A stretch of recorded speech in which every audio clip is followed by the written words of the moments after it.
Okay, hello everybody. This is Joe Firestone for Empowering Democracy. And tonight I'm here with our panel members, Brandy Weaver and Dee Pierce, the co hosts of Around the World with Brandy and Dee, and also with Georgia activist Gregory Mallard, uh, who will soon be starting his own stream very soon, and who has been very, very active in our panel since we started doing this panel and we started discussing uh, what the future of empowering democracy and dump the corruption was going to be about. So here we are. It's part of 18. In our discussions, we've developed a lot of thinking about um, the programmatic content and character of the Dump the Incumbents shows. We've also done a lot of thinking about the different activities that will characterize Dump the Corruption going forward. Okay, I will summarize what we've done in just a few minutes. However, Brandy Weaver had some things that she wanted to share with us that is very relevant for Dump the Corruption. So I'm going to give the mic over to Brandy Weaver to start us off. Thank you, Joe. You're welcome, Brandy. Looking today at some of the previous elections over the past 30, 40 years, and I'm going to kind of start here at 1984, and there's a reason why. So this shows the presidential election in 1984. I was 3 years old. Reagan won. The majority of the entire country was red. Now, for the Senate elections that year, the Democrats gained some states. Republicans only gained one. They held on to the lighter red, and the lighter blue was Democrat hold. So that means no seats changed. And this is showing the House of Representatives. Again, look at how much of Texas is blue. Look at how much of Oklahoma was blue, a Democrat hold. Arkansas was primarily Democratic hold, and they gained a seat there, whereas Republicans lost a seat in that little dark blue splotch. You can look at Georgia, Florida, all of it. And so, and this is the way the governor elections went. 1984 stayed Democrat hold in Arkansas.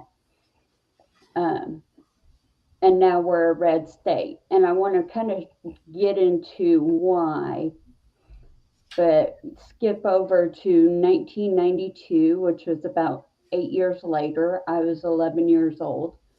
Dale Bumpers beat Mike Huckabee for our state senate.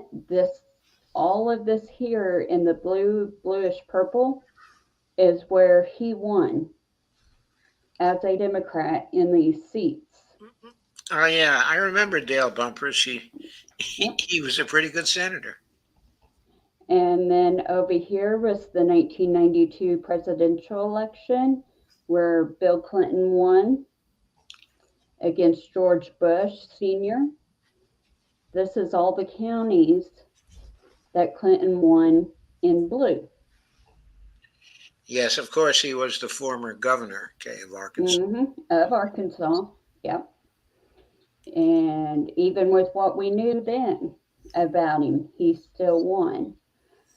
So this is the Arkansas trifecta for House, Senate, and Governor for the state.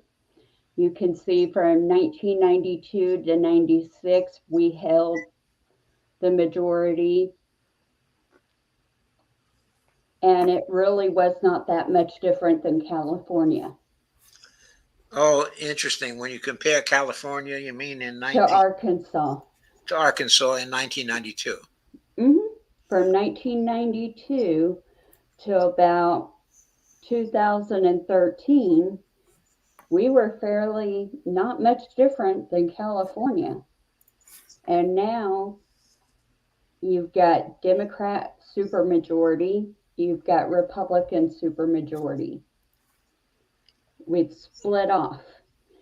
And so right here, who was president 2012 to 2013? Oh, we know it was Obama, of course. Yeah. So, but the reason why I picked 1992, there's a reason behind that I started. I did choose the one to go back to 84 to kind of show that had been a continuous, that Democrats had some power in our state. 1993 was the year that my mother died from work exposure to radiation from working in a chicken plant, poultry plant. And so Democrats had power. The right to work laws in our state started in the 1940s. So people who think that just electing a Democrat will change things and make things better for workers and working class people, 33 years old, and acute myeloid leukemia in a 33-year-old is extremely rare. Leukemia is common in children and elderly, not at that age. So, and the doctor said that they believed that it was that exposure. One of the rooms that while she was training to be a supervisor, that she had to go into to turn the lines on and off, had a warning radiation sign on the door, and they said that they were almost positive that that's what caused her cancer. Oh, God. So even though they had all that power for all that time, they didn't do anything to turn over the right to work laws. They didn't do anything to empower workers in our state, even when he was governor, nor when he was president. And that's the reason why we're stuck with a Republican stronghold, is because we are a red state, because the majority of the working class in Arkansas doesn't vote at all. The majority of only like 50% of eligible voters in Arkansas voted in 2020. And in 2022, that went down to 45%. To 35%? 45. 45. 45% of eligible voters in our state voted. And Democrats couldn't get over a 40% on candidates that they ran. That this is why Democrats don't win in Arkansas, because they're not appealing to the working class voters to get them to show up and vote. They're still working off the Bill Clinton type of playbook, probably. Yep, they are, and they don't listen. And it no longer works in Arkansas. And it's the Clinton and Biden. Yeah, the Clinton-Biden playbook. Yep. Clinton, Biden, Jim Coburn, Mm-hmm. Clyburn. And and so, also James Carville. Yeah, mm-hmm. James Carville is right. And so, you Yeah, know, old snake. imagine having to miss a day's pay to show up and vote for candidates that you know aren't going to do anything for you. That's why people don't vote. It's not because they're lazy, it's because they can't afford to miss a day worth of pay to Yes. show up and vote for a candidate they know that won't help them. Yeah. And that's why we're a red state. When people want to sit there and put down red states, we weren't always red. Yeah. We were very, very blue at one point. Yes, I know. Almost as blue as California was. So was the state of Georgia, but Yep. and this goes along with what they call the political ratchet effect. The political ratchet effect is essentially Democrats blocking movement to the left, and then everything gets shifted to the right. Mm-hmm. And we see this every time the wind blows. There is a major political ratchet effect in this country where you see a whole host of Democrats blocking political movement to the left, then everything gets shifted to the right. Yep. And that It's started a political, with and Clinton. it's disgusting how you see a party so corrupt, and this goes along with dumping the corruption. Mm-hmm. Both parties are equally as corrupt. Yeah. One just is, it's just disgusting. And the only way we are really going to have to dump the corruption is, I don't know. It's going to take a large undertaking for us. It's going to take a large movement to get us over this political ratchet effect, to get any movement shifted to the left and do what the people want. The people want Medicare for all. The people want total student loan debt elimination, and so forth. And the only way we can do it is we've got to dump the corruption. Yeah, we got to use the litmus test. The voters have to use the litmus test. Yeah. And do not They settle have to for vote less. against. They have to vote against the people who take the big money.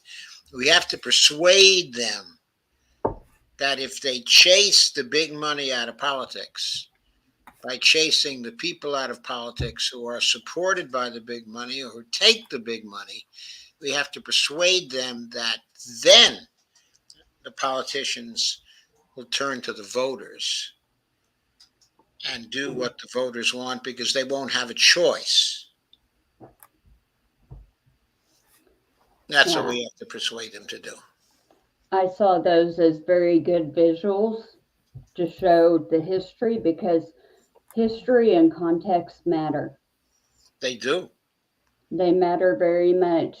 And the reason why we've seen things change the way we have is because people got tired of neither party working for them. So a lot of people just quit showing up because the parties aren't showing up for us. Yes, very true. And Greg's evoking of the ratchet effect, Yeah. okay, is very relevant here. Yes, it because is. that is the mechanism Mm-hmm. for driving the political system to the right, and for creating a situation where neither party does anything for the people. The people become very disenchanted. The people cease to vote. They essentially drop out of that part of the political system. Yeah. And when they do, then it means that the Republicans become dominant in those states. Yeah. And that's what has happened in these red states. And it's not the people's fault. It's not. they want to sit there and blame people for not showing up to vote. Well, you didn't keep your promises. Yeah, You didn't even try. you So don't why even should, try to keep your promises. In fact, you often just go against your promises. yep, Obama did saying that. Biden, ran strongly on codifying Roe v. Wade. As soon as he hmm gets into the Oval Office, he says, "Oh, I'm sorry, that's not my first priority right now." after he promised before the election that would be the first thing he would do if he got elected. Absolutely, he absolutely broke that promise. He spit in the face of people, and it soon was the case that his skyrocketing popularity when he first came into office began to dip when he failed to deliver in that first year. He won again in 2012, but obviously, instead of having a race where he swept the whole country, he had a relatively close race with Romney. hmm Okay, if Romney hadn't been so stupid himself in so many ways, he would have won that election. Yeah, and another thing I want to point out too, um, with the midterms, the only reason Democrats did not lose quite as bad, the only reason why they saved some of the seats they saved was because the promise to young voters Yes, on the school, on the right. education, Uh, because they made that promise. But did because you they made listen? that promise, which they proceeded to break. Well, it wasn't that they proceeded to break it, it's that they set it up to fail. And you can watch Brianna Joy's coverage on it. If he had Yes, written it to where it went I have through, watched her coverage, and also Sabby discussing yeah. it. Okay, as well. Yes, the Biden administration did set it up to fail. They could have done it in a much simpler and more direct way that would not have been easily attacked by the Supreme Court or by others. And our state attorney general is one of the, or she was, I think now she's the lieutenant governor of our state, but she was previously our state attorney general, Leslie Rutledge. She's one of them that sued over the education, and they were used Biden being on TV sitting here saying COVID is over and then writing it under the COVID plan to go against him. Yes, that was Whereas ridiculous. if he had used the Board of Education to do it, the outcome would they wouldn't have that argument. The other thing that's really ridiculous that Biden gets a free ride on is when the Supreme Court makes a decision, Mm-hmm. he caves to the Supreme Court. He doesn't have to cave to the Supreme Court. Nope, they're equal. He can fight it back, and he chooses not to. Yes, he can. They did the same thing with the rent moratorium, the eviction moratorium, Yes, because the Supreme Court had already warned them that unless Congress passed a law giving the CDC the power to stop evictions, then therefore CDC did not have that power. And Biden could not do that with an executive order. It had to be passed by Congress.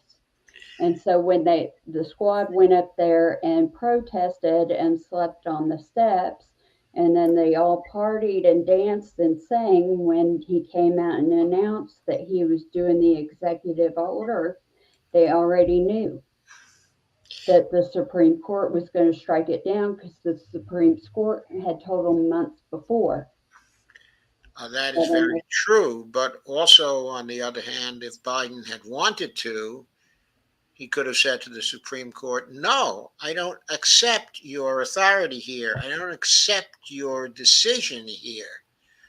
All three branches of the Constitution have the obligation to uphold the Constitution as they see it.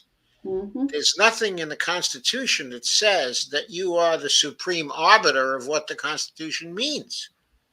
Yep. That's not in the Constitution. That's a power that you've grabbed over a period of years because people are not going to challenge you. Yeah. Well, I am going to challenge you. In my interpretation of the Constitution, these things are perfectly constitutional. Now, what are you and what army going to do about it? Especially if you've got Congress as well as the presidency. That's right. And they were pretty much with Kamala's vote would have given them a 51% majority over the Senate, and they had the majority over the House. That's 2/3 That of is the power. two-thirds. They could have forced it down the Supreme Court's throat. That's Yep. what they should have done. Yep. And they These didn't. people are playing kabuki games. We put them into power, and they don't use the power Yeah. in the way they could or should. And I've worked with the Democrats in my state for about 2 years, from 2018 to 2020. And I was actually running for a JP seat. And my final straw, I was running for a seat as a Democrat. But my final straw was John Brummett from NPR showing up to my local senior Democrats when there was still like 12, 14 candidates in the presidential primary, sitting there telling them all that the only way that we would beat Trump was through Biden. And I called him out on Twitter for it, and he responded back. And what did he say? What I said to him on Twitter was, I said, you're literally been doing nothing but kissing Biden's ass the entire time. And he said figuratively, not literally. That was his response to me. That's an amazing response. That's an amazing response. He was granting you the point. Yeah. Did he seriously intend to do that, or was he just stupid? He thought it was funny that I called him out, because I don't think he's used to that. Because let me tell you, these senior Democratic women here in Arkansas swoon over that man just as much as they do the Democratic sheriff in our county that had contracts with ICE.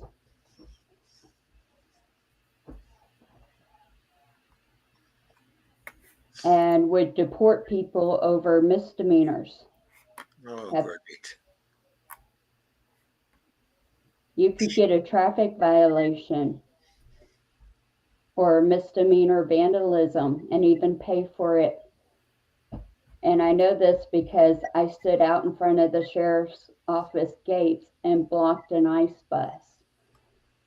And what they did is they turned around after an hour or two of us not moving in the freezing cold rain, blocking the ICE bus. We had a DACA recipient who had spray painted on a wall something about loving Fayetteville. And they were going to deport him for that, even though he paid for it to be painted over. Oh, my God.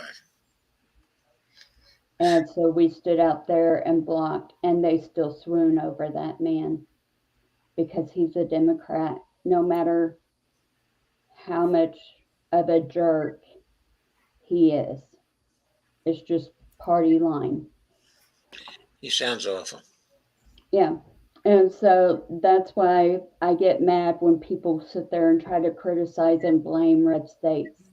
It's not red states. It's the fact that both parties are failing us and we're doing nothing about it. And So we're you failing think our so you think that if Dump the Corruption were successful, it would break up the two-party system in red states and show that the voters in red states are far more lefty than we think. well, and even a lot of the people who I know people who are conservative that support Medicare for all. Oh I yes, know I know some Trumpers too. that support Medicare for all. Um, I think our biggest problem is that the majority of the working class people don't vote because nobody's giving them a reason to, and they don't trust either party. Yes. I think if Dump the Corruption and a third party could prove that they mean what they say and gain their trust, I think we could flip the tables. But I don't think our state would be red or blue if that happened. Yeah, When you you've think got 55% of the eligible voters don't vote. yes. If you could get them out to vote, you could make some major changes. But the Yes, Democratic I think so Party too. isn't willing to try. Okay. I think that goes for a lot of southern states too. That is, and that's exactly. I'm just using my state as an example, but I was showing Texas and Oklahoma and Louisiana and Georgia and Mississippi. We're kind of right there where we are. Yeah, right. And probably Florida Hmm. is Oh yeah, a lot more lefty than it seems right now. yeah. It's that you have the majority of the people that show up to vote are a lot of the older conservative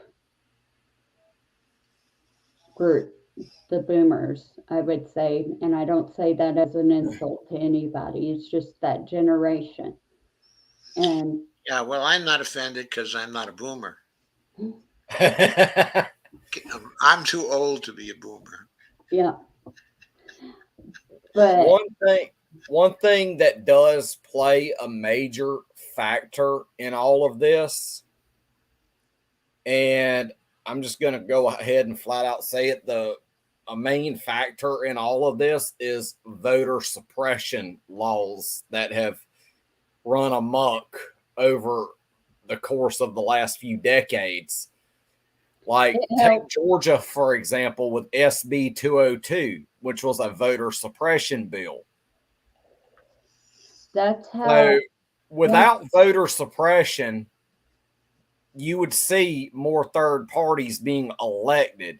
Yes, you would. And, and that and one thing that I think is total bullshit is the fact that third parties have to go totally out of their way, run and jump through so many bullshit hoops just to get get on the ballot. ballot access. Oh, I know. Yeah, And that's a form and of corruption we need to get rid of right there. Do Yeah. you yeah, want third parties to win? Get off your ass and let's make it happen.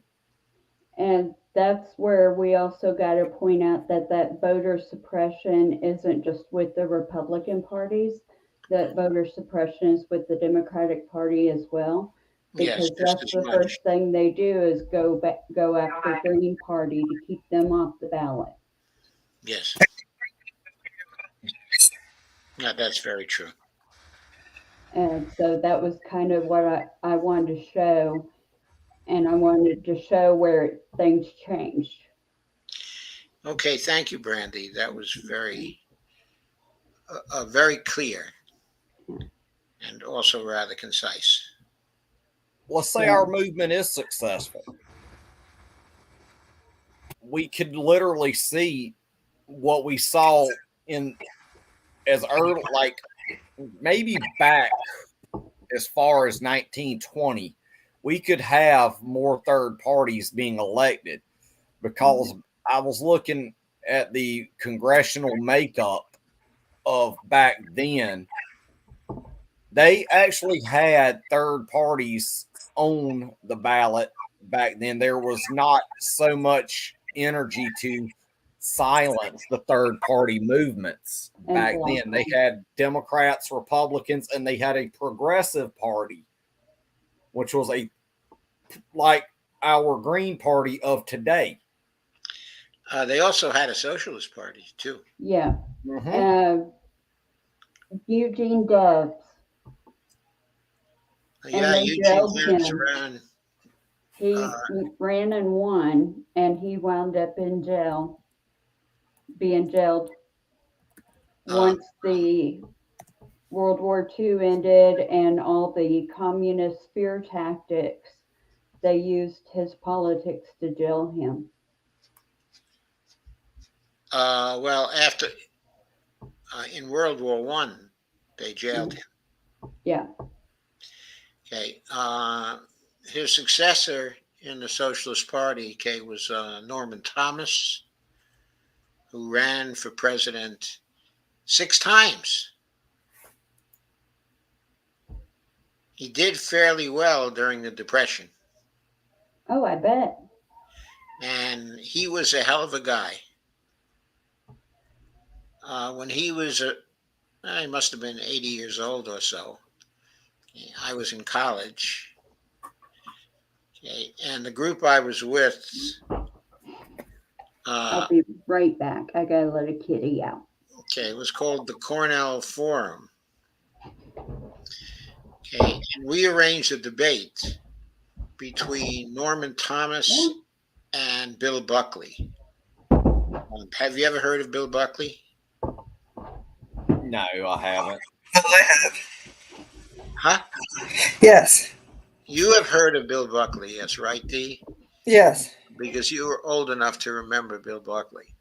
Yes. He was the guy, he just did an awful lot during the 1950s and 1960s to swing the country over to the right. And his influence, he was the editor of the National Review, okay, which is a conservative publication that used to have some great influence. Okay, but anyway, he was a real sharp guy, you know, good at the language. He went to Yale. He graduated, from Yale. He was supposedly a thoughtful conservative and very good as a debater. And Thomas was this guy with great faith in unions, okay, in the working class, who had been trying to sell the socialist agenda of the time, as I said, for 6 presidential cycles. Anyway, we filled the largest hall at Cornell University to see the debate. And I got to meet both Thomas, okay, and Buckley at that time. Okay, and just from a technical point of view, the way that debate went was it seemed that Buckley was making all the debater points with smart remarks, basically. But when the end of the debate came, and it was time for the audience, 1,500 people were there to decide who won, they went overwhelmingly for Thomas. And the reason why they did was the sincerity in Thomas's approach, the authenticity in his approach was so apparent that he won the emotions of the audience. And basically, it was a situation where Buckley was clever, but he was also supercilious. and he also had no appeal to the college students, generally speaking. And so Thomas won that particular debate. At the time, he was one of my heroes. Yeah. And I guess he was a hero to a lot of the Cornell students also, because that's how he won the debate. Well, And people look for somebody that they feel they can relate to. You touch people's heart. That's the thing. Most people want. Yes. and another thing I want to point out too is, with the depression and right after getting us out of the depression, a lot of people point at FDR and the policies that he wrote in and made changes and wound up being reelected 4 times, to where after that they put term limits on the presidency. Yes, they did. Had the Socialist Party during that time not had as much power and support as what they did, he would not have done all those things. He did all those things because they had enough power to threatening and Exactly. pushing. Well, he did all those things. Yes, because they had enough power to threaten him. But of And course, pushing and threatened strike. Well, there was that push. Yeah, that push Yeah. from the left. Yeah. there was a push from the left, not just from the socialists, but from the communists also, Yeah. Yes. who were far more popular then, Yeah. than they ever were. And But it was before all the propaganda.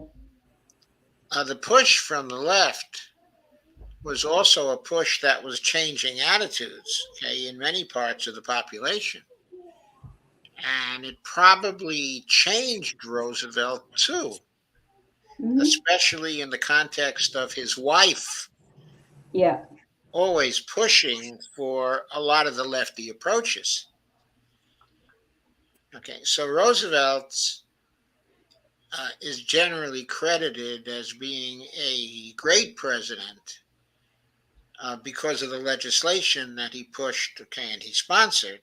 In white Yes. circles, I will say. Huh? I will add in white circles. He was Yes. pushed as that. In black circles, black people who know the history and know how much that hurt black people during that time, because they were not given the same provisions In and certain of the programs. equality Yes. in certain programs. Yeah, they This weren't was given the especially same credit. this is especially true of the agricultural programs, Yep. where Between the blacks black were cut out farmers. of the benefits of the agricultural programs. Yep. And that happened here in Arkansas. And when the white farmers were struggling, they would even so much as kill off the black farmers if the black farmers refused to sell their land to them. Especially over near the Mississippi Delta. That's something I learned this year that I never learned in history. That went on. The Klan was still very active then, Mhm. especially down there, Yeah. and they were very powerful. They controlled a lot of the local areas. And the land that the black farmers farmed on, they had bought that land when nobody else wanted it. And then, the Dust Bowl and everything else that happened, well, they started going towards the Mississippi River and wanting that land, because a lot of that happened in the Mississippi Delta region because of the water source. I mean, it wasn't easy to flood, but when you have the Dust Bowl in Oklahoma going on, and that I learned about in school because I took Oklahoma history. I was in an Oklahoma public school my freshman year. And Oh, had so to take did the you learn Oklahoma about? history. We did not learn about the Tulsa Race Massacre in Oklahoma history, but we learned about the Dust Bowl. Yeah, that was the question I was about to Blackwell ask. What did Street. you learn about the Tulsa massacre? Yeah, I figured that's what you were about to ask, and no, we did not learn about that in Oklahoma history. And it was a semester course, and they did not teach it. And even Arkansas history in Arkansas public schools, that, we learned about Petit Jean State Park and the history of the French and the Louisiana Purchase, which included parts of Arkansas. Yes, it did. So Petit Jean, you hear about the Petit Jean meat, Petit Jean bacon in the stores. That actually comes from that part of our state, that company. And talking about trans issues, Petit Jean was a woman back when women weren't allowed on the ships. And so she dressed as a young boy to go and be allowed to work on the ship and come to America. And they did wind up figuring out later that it was a she, not a he.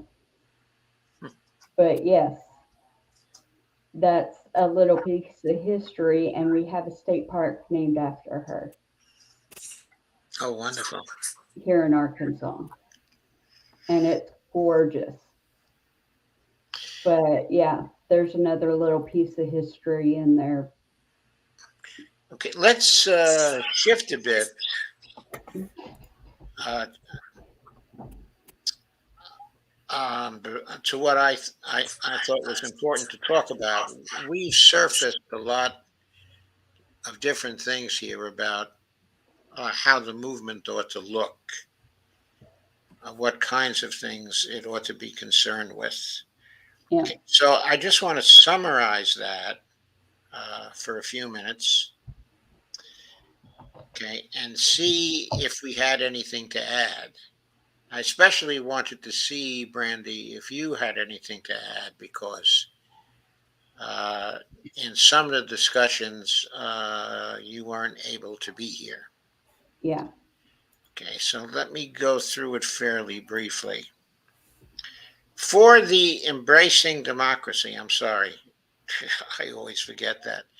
For the empowering democracy, it's not embracing democracy, it is empowering democracy. Anyway, for the empowering democracy shows, uh, we've been trying to decide what the time breakdown should be for various things. So, when thinking about it, since yesterday, I figured that for the streams that were going to directly focus on the candidate funding records for Dump the Corruption, that we'd start off doing that on 3 streams per week. The other 2 streams would be on other empowering democracy issues. Well, maybe on that issue also, but in terms of something that came up, okay, that's relevant, okay, to that issue. Because we will be doing still 5 empowering democracy shows. But 3 of those shows at least are going to be devoted to Dump the Corruption, and will contain, as I said, 30 minutes on candidate funding records. Then we also thought we would spend 10 minutes per show on the memes that would be produced by the meme team. Mm-hmm. So, of course, that implies that we have to have a meme team that is going to work with us. And in connection with that, of course, I planned on contacting a number of people to see if they wanted to do these memes for us and for themselves. Okay, I see the meme team, okay, as an independent group that we would be supporting uh, by giving 10 minutes, okay, on each of the shows for the memes. Okay, and they intend, in turn, would be supporting us because the memes would very much be on the major points. And then we can share them out on social media after to get them trying to get them circulating. Right, exactly. So then I figured there'd be 10 minutes for outreach. The outreach idea came up last week, was introduced actually by Madelyn. And her concept of it is that uh, we would be contacting and doing appearances for associations of various kinds that want to learn about what the Dump the Corruption movement is about.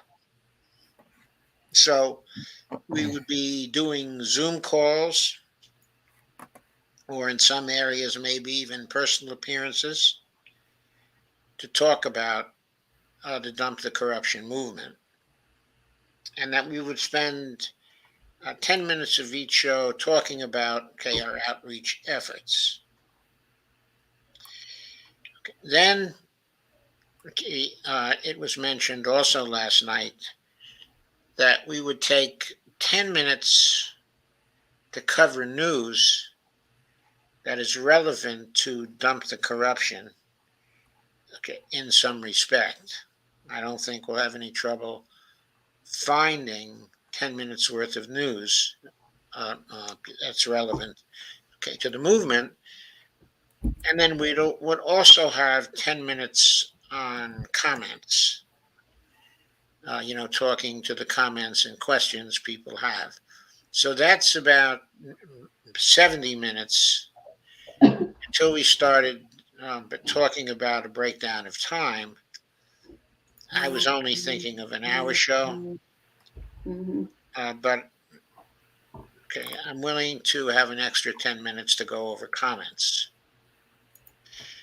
Okay, we also have started talking about in various shows that we've done over the last 2-3 weeks the kinds of activities we would be engaged in. Of course, there are the StreamYard streams Mm-hmm. and the meme creation, okay, and also dissemination. Okay, then in connection with what we're doing in outreach, we need a set of um, activities doing outreach. Okay, so some of us would be contacting organizations okay, to try to get appearances, and the outreach activities I think would also include us trying to get on other shows. Okay, when I say us, okay, I mean our team that we've been constructing here. Okay, a fourth activity stream would involve recruitment of other streamers to help us, and I'm going to try to get the Punch Up Pod people to help us. Okay, to become at least occasionally Dump the Corruption streamers. So I'm going to see if I can get them aboard. Okay, our team. Then what Greg mentioned last night and introduced the idea of recruitment of candidates who were not taking big money, okay, as interviewees and supporters, okay, of Dump the Corruption. So that's a fifth activity. Mm-hmm. So the question is, can we think of more activities we should be engaged in to try to build up the movement? Um, well, definitely need to highlight strikes, workers' strikes, workers' movement, mutual aid.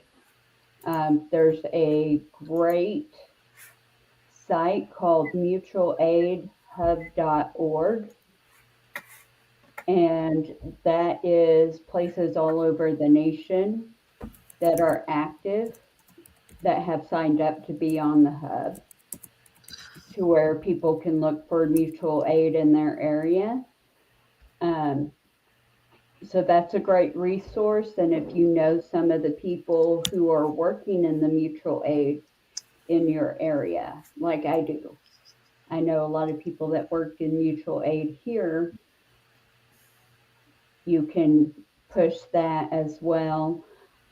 Showing up for workers, especially if you have candidates that are third party and a part of the Dump the Corruption campaign. We've got, as you know, I had the guys on my show the other night, and they're working with some of our Starbucks workers that have been striking, and we've got the first union in the state of Arkansas like a month ago, and that was the Weddington location here in my county. And so, So maybe we do this. As we're starting off the Dump the Corruption effort this year, in 2023, okay, the proposal is to have 3 streams per week mhm, that deal with the funding records, okay, of candidates. That leaves 2 streams per week that are open for other things. yep, We talked about covering news that's relevant but to Dump the Corruption. yep, For the other 2 nights a week, okay, we could feature the union activities, okay, and the mutual aid activities, and the strike activities, and the interviewing, strike activities. Yes, okay, yeah, exactly. In other words, other activities of activists that are relevant to dumping the corruption. yep. And if I can't go and like film, I might be able to get somebody else to go that lives like right in Fayetteville because I'm about 20 minutes out and that's where most of it's going on, to where I can get video for us that we could play and kind of interview some of the workers, and that way their voice is getting out. So we're presenting them a space to Okay, that use would be their very voice. good, I think. I think that's And I one of think the that's something we should things all do. we can do in these other 2 streams per week. Yep. Okay, so what shall we call that, okay, as an activity? Should we talk about but featuring other movements on the shows? Yeah, I think it's basically going to be on the ground work, but uplifting,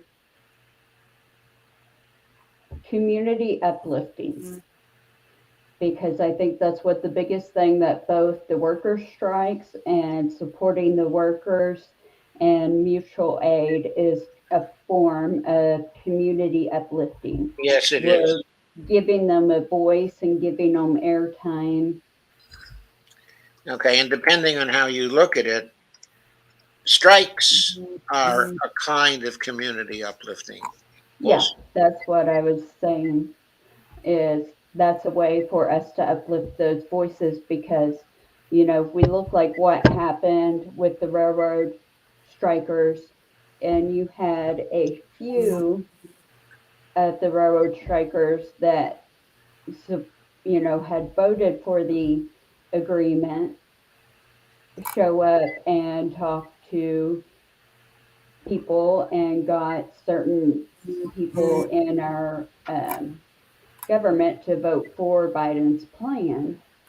And then you have the majority who voted against it were not in agreement with Biden's plan. And then there wound up being an argument in the media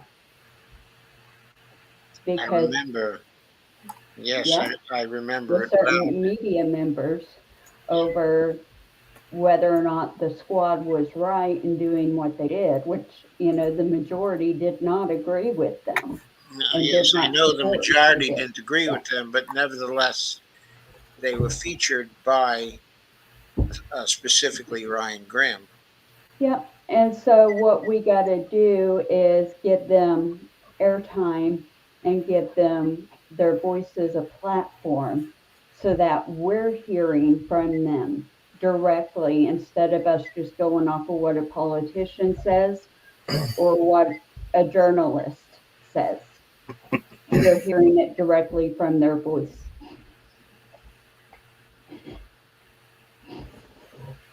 Okay, I think that's good. It suggests something else to me too, that maybe we should designate a separate area of activity.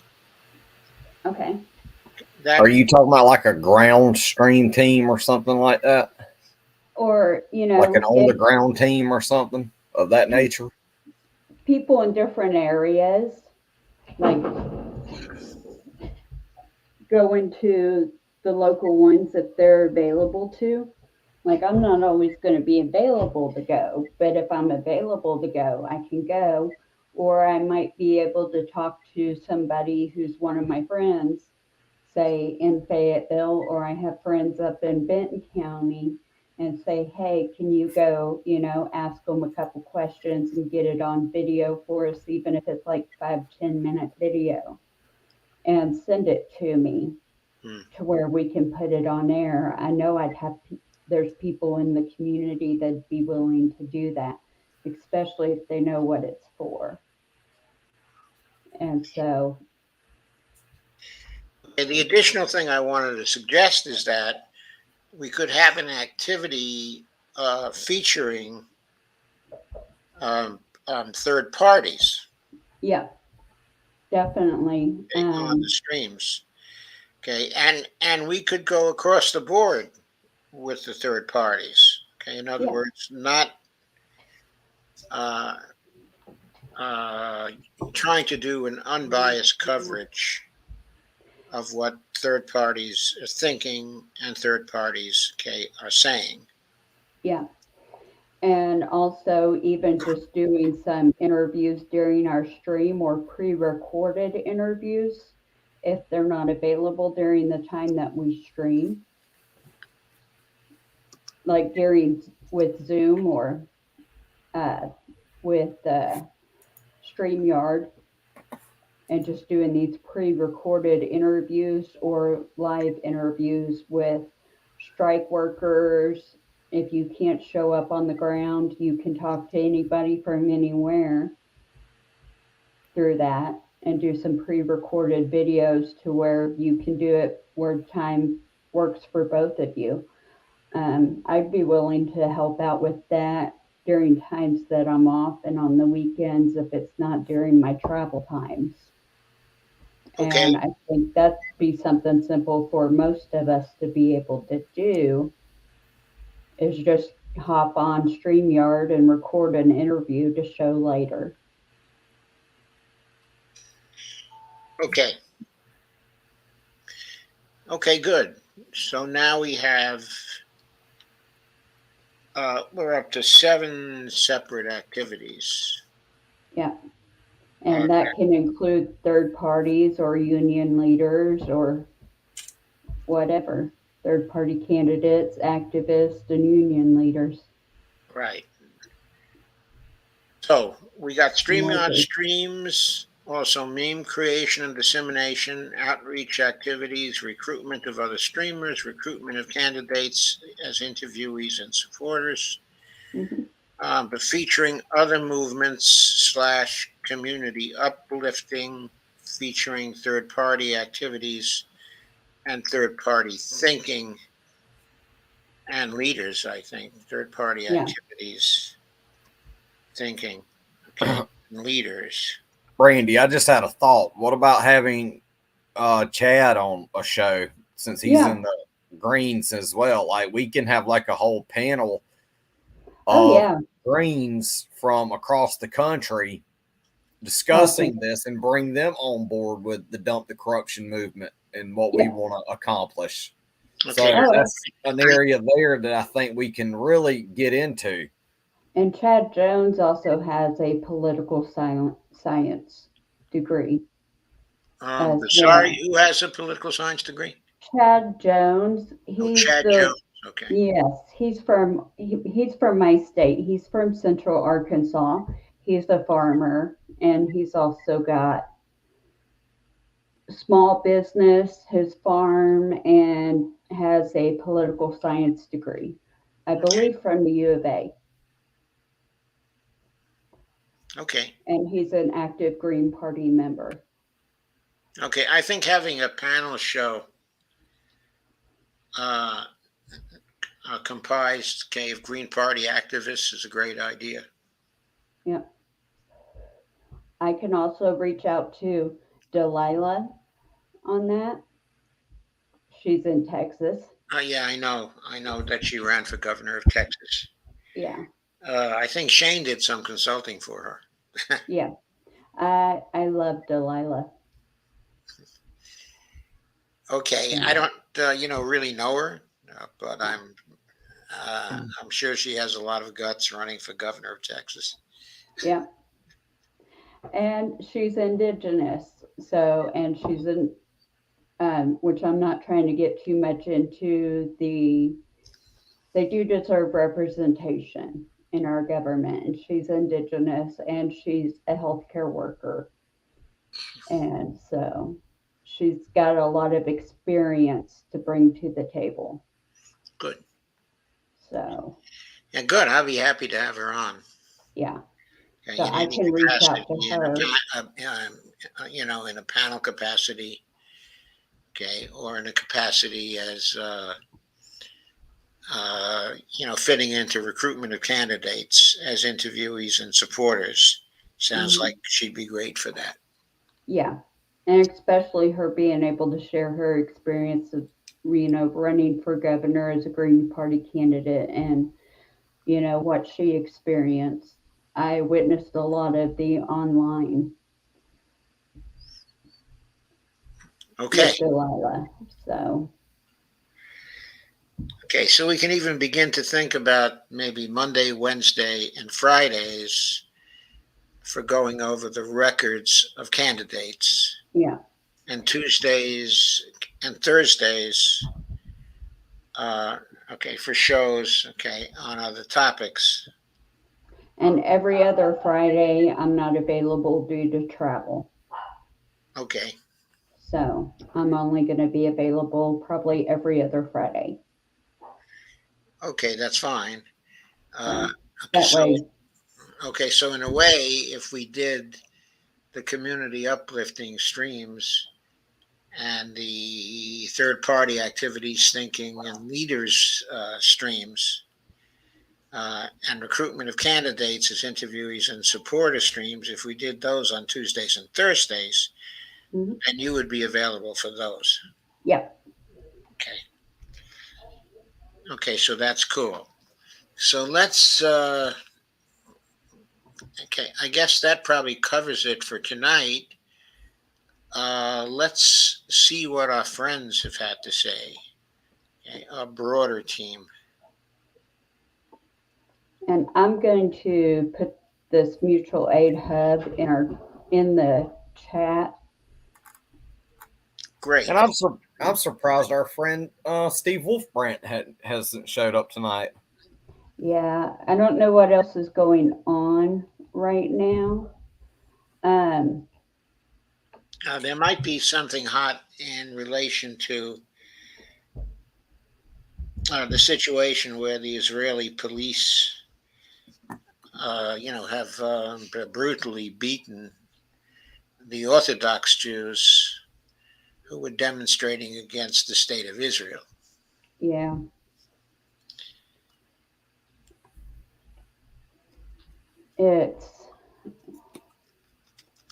I found the picture that Dee sent us earlier very telling, where they're Oh pretty yeah, much admitting to the apartheid yeah. in their signs. Oh, they're admitting. I mean, I don't care what they call it. It's apartheid. Yeah, I mean, we can all see it. It's yeah. obvious. I'll be right back. Gonna let two more kitties out. Sure. Sandy Dick says, "Hi, Kay, Brandy, Dolores, Bonnie, okay, and Greg." And Kay says, "Hi, Sandy." Kay says, "I shared in Facebook. Thank you." And Greg Mallard said, "I don't want to interrupt Kay." Kay says, "Hi, Jeff." Kay says, "Okay then, Greg." Yeah, interrupting is rude. Yes, interrupting is rude, and I think we do the best we can, not to interrupt.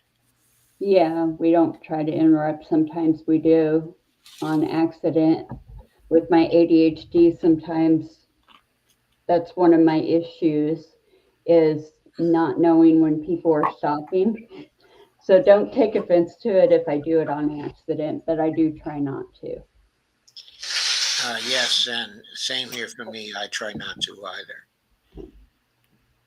But I have introduced once or twice, or three or four or five times during these streams we've been having. Okay, but I will say you have taught me how to really conduct myself in a stream, and that's the way I want to do mine in the future is your style because it's bellissimo. thank you. And I certainly appreciate it. I have no idea what others think about that. I mean, I just do it because, okay, I'm trying to do things the right way, from my point of view. Well, I will say this: you're a positive role model on me. Oh, well, thank you, Greta. I'm certainly very flattered by that. Uh, okay, I guess we're pretty well done with the comments today. Sandy says, "Bless you, Bonnie." Thank you. Bless you too. Okay, and Kay says, "You're quiet tonight, Greg." Yeah, you were relatively quiet tonight, Greg. Well, y'all were talking, and I didn't feel like interrupting. I didn't want to be Thank rude you, in Greg. any way. Yeah, thank you, Greg. But you made some contributions today as well. You contributed in every stream so far in a very, very good way.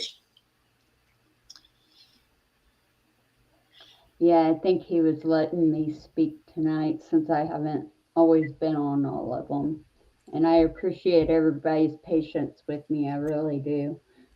So, Well, you've been wonderful in your contributions when you're here, Brandy. Yes, As we I love was, to hear what you have to say. You really got a lot to say today. It's important for all of us to listen. as I was taught as a kid in school, and this is something that I've always took with me even later in life, and this was from one of my teachers. She said, when somebody is speaking, they have the floor, so do not interrupt. yeah. And that's what one of my former teachers taught me, and that's lived within me until this day, even into my adult years. Yeah. Just with my neurodivergency and ADHD, sometimes I'm not good at reading social cues. Do we need to get And you a teleprompter? you may just need to be able to, for me to be able to raise my hand somehow. You So know, I you said can that call on jokingly, me. right? I know. But that's one of my biggest issues sometimes is recognizing the social cues of when somebody's done speaking or when they're not. I have trouble with that too. So, But my daughter has some trouble with that also. mhm. And I think many people have trouble with that in conversation. Yeah, it's it's actually one of the most common symptoms with both autism and ADHD Oh, yes, ADHD and Asperger's. and other forms of autism. Yeah, is recognizing social cues. So sometimes I I just have suffer issues with from that. depression. I have that too. Like It's something where my depression issues really come from. It's from the loss of two brothers that mhm, I've lost. Yes, I know. Okay, and especially your recent loss. yeah. And sometimes the emotional can affect us in more of a physical way. And that's what I found, like with my tension and my physical issues. So when I've got something really emotional going on, it causes more pain for me because of my fibromyalgia. And with fibromyalgia, it's basically what they found because a lot of people used to not believe in it. But what they found in recent studies is that the nerve endings don't work properly. And so, because the nerve endings are deformed, you wind up feeling pain about 10 times worse than what a normal person would feel. So, like, even sometimes a slight touch, like my husband will poke me playing around, poke me in the side or something, and it hurts, and I'm about ready to smack him. And he's like, "That didn't hurt." Yeah, it did. And so that goes along with my emotional stuff can trigger the tension, which triggers the pain, and that's where I'm just exhausted. So that's why sometimes I just disappear to relieve myself. And it's so don't feel offended by it at all. It's just sometimes I just have to rest, especially with work being it's stressful and emotional when you're dealing with people's life-saving medications, or Yes, yes. it makes it for a very long day at times. So I really appreciate you guys' patience and having me on and letting me kind of vent and verbalize my opinions helps me get it out to where it takes some stress off of me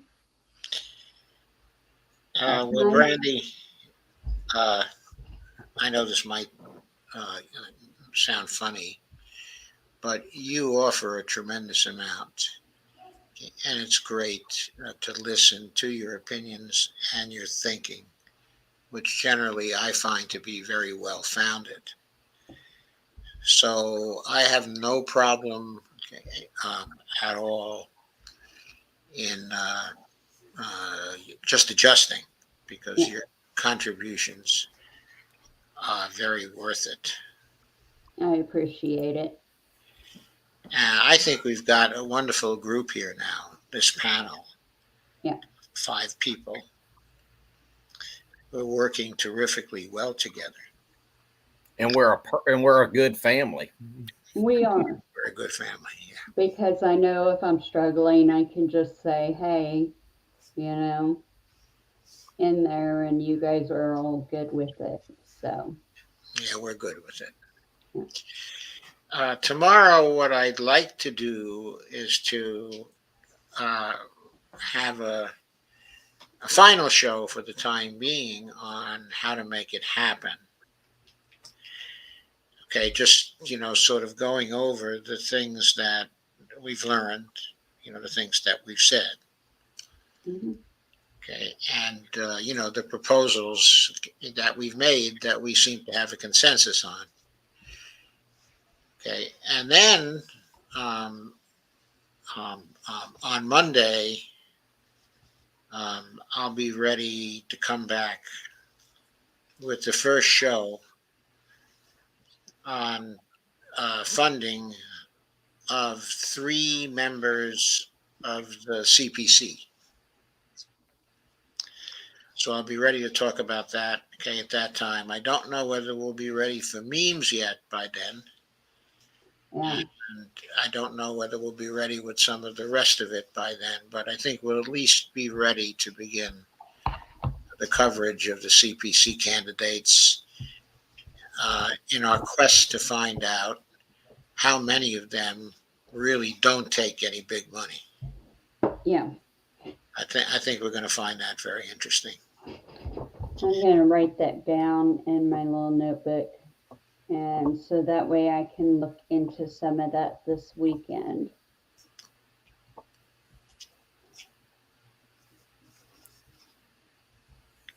Okay. So that's great. I think we've covered the comments. Says I have some new comments here, so let me see. Sandy says, thank you, Bonnie. And Sandy says, hi, Robert. And Kay says, hi, Robert. Robert says, we were in a meeting from 6 p.m. to around 7:15 p.m. And I think Robert's on the Pacific coast, so his time zone's a little different than ours. Yes, because he's 3 hours different. Yeah. Well, from you, he's 2 hours from me. Right. Sorry. He's out there on the left coast, is I'm what they in the call middle. I'm Central Standard. it. Joe and I are in the same time zone. I think Dee's and he in also too. decent our time zone, too. Yes. Yeah. Yes. Okay, so let us say good night. Good night, everyone. Good Night, night. everyone. See you tomorrow.